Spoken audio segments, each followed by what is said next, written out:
Marami sa mga bus terminal nagpapabayad sa CR.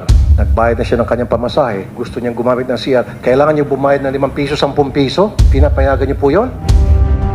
Yesterday, I had a meeting with the Provincial Bus Owners Association of the Philippines, PBUAP, and that was one of the issues raised because I believe one of the terminals inspected there belongs to 5-star. Not only 5-star.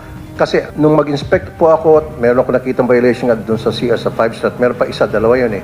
And then pinost ko po yun sa Facebook ko. Ang daming nagsasabi dito sa bus terminal ng ganito, dito sa ganitong probinsya, sa ganitong pangalan, etc. etc. Nagdugtog-dugtog na lumilitaw parang napakalaking porsyento ng mga bus terminals nagpapabayad sa mga pasahero para makagamit silang CR. Sabi naman nila, meron ho silang mga CR which are for free.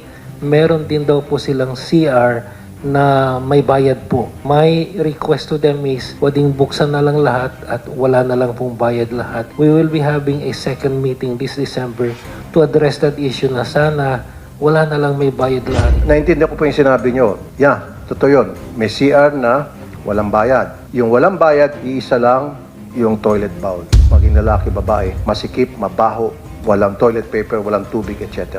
Yung sa may bayad, aircon, kompleto recados. Discrimination yon. Kaya nga, sibakin na lang lahat yan.